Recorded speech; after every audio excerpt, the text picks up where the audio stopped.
Éric Renard. Il est né le 2 avril en 1965 à Nancy. Éric Renard est un écrivain français et éditeur d'art. Il commence une carrière dans le monde de l'édition, notamment chez Albin Michel, les éditions Azon et diplômé de l'ESG. Il a obtenu son bac scientifique en poche.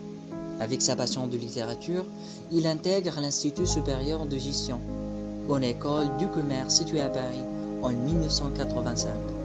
Il a écrit des romans qui sont souvent sombres et satiriques, centrés sur des personnages qui viennent des classes moyennes déçues. Éric Renard a publié son premier livre, Demi-sommeil, chez Actes Sud avant de passer chez Stock. Il est célébré par le moral des ménages, mais surtout avec le système Victoria, une histoire romantique et à la fois thriller économique, considéré comme son roman le plus parfait. Il pratique également l'autofiction, notamment avec Cendrillon. Il a décroché plusieurs prix, tels que un Globe de Cristal d'honneur pour l'ensemble de son œuvre de Chevalier des Arts et des Lettres en 2012, et en mars 2015, ce livre reçoit le prix des étudiants France Culture Télérama. Le titre du roman frappe par sa simplicité. C'est également intéressant que l'écrivain ait choisi deux noms qui commencent par la même lettre, pour faciliter la lecture du titre. Et les deux noms sont connus dans de nombreux pays. Mais pourquoi l'auteur a-t-il choisi ce titre en particulier? Selon ce que nous avons appris de l'auteur après l'avoir contacté, qu'il n'y avait pas de raison précise derrière le choix de ces deux prénoms, qui sont simplement des prénoms qu'il apprécie, notamment parce que sa grand-mère s'appelait Suzanne. Ainsi, ce choix n'est pas motivé par des raisons bibliques. Il n'y a pas de symbolisme particulier de son point de vue là. Le choix de nom dans un livre est souvent très instinctif. Elle est simplement trouvée que Sarah et Suzanne sonnaient bien ensemble. De plus, il était important pour lui que les deux prénoms commencent par la même lettre, puisque ces deux femmes sont liées l'une à l'autre. Sarah est le modèle, Suzanne est le personnage de fiction qui en découle. Sarah a confié son histoire à un écrivain qu'elle admire pour en faire un roman. Dans ce récit, Sarah devient Suzanne. Suzanne se sent délaissée par son mari, qui passe chaque soir dans son bureau. La laissant seule avec leurs enfants, elle se rend compte qu'il possède la majeure partie de leur domicile et lui demande vain de rééquilibrer les choses. Pour le faire réagir, elle décide de partir vivre ailleurs temporairement, déclenchant ainsi une série d'événements bouleversants et imprévisibles.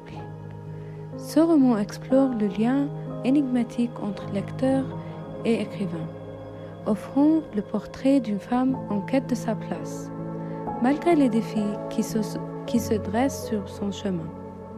Ce roman offre une profonde réflexion sur le lien complexe et mystérieux qui peut se tisser entre le lecteur et l'écrivain. Porté par la beauté de son écriture, il brosse le portrait saisissant d'une femme en quête de sa place, malgré les dangers qui peuvent réserver le chemin vers cette vérité. Les personnages. Sarah, elle a 44 ans. Elle est mariée et elle a 2 enfants. Elle habite en Bretagne. Elle est architecte de formation. Sarah ne se sent pas heureuse. Il manque quelque chose. Ils ne se sont plus aimés comme autrefois. Suzanne, elle a une situation similaire à celle de Sarah. Elle habite à Dijon. Elle voulait devenir écrivaine. Le personnage de Suzanne double de Sarah, qui permet de faire un portrait de femme plus complet. L'écrivain Éric Renard. Luigi est le fils de Suzanne.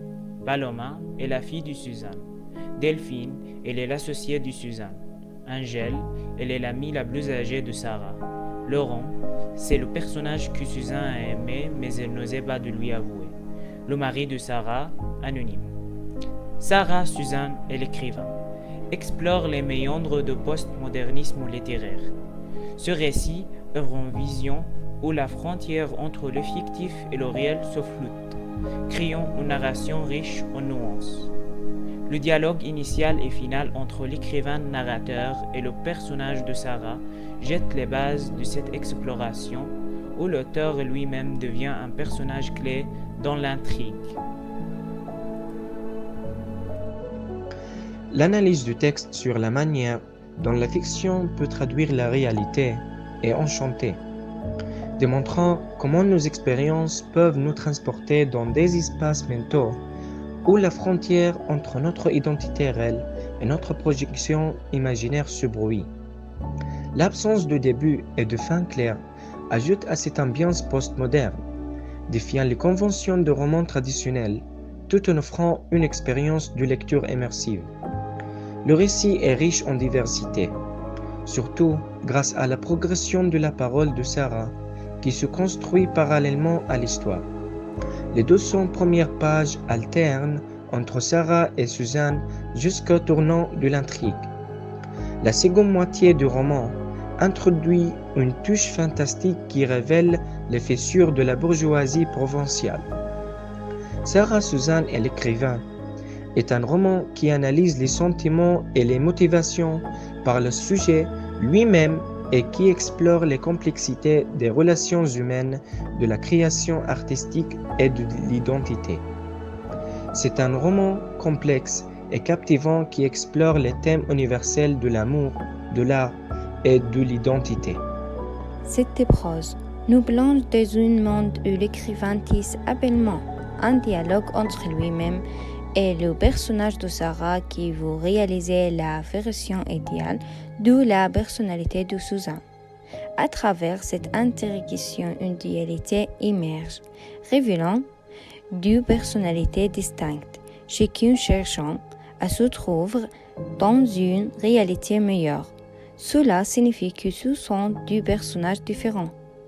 Chacun doit sa propre vie et chacun vit dans un endroit différent. Mais même s'il s'agit de deux personnages différents, ils font face aux mêmes difficultés et souffrent du même problème. L'auteur mélange la réalité et la fiction pour créer une histoire unique. C'est incroyable de voir comment Sarah et Suzanne, bien que différentes, partagent cette quête de bonheur et de véritable identité. Sarah, Suzanne et l'écrivain retracent le trajet d'une femme qui cherche à être à sa juste place, quelque difficile que puisse être le chemin qui y mène.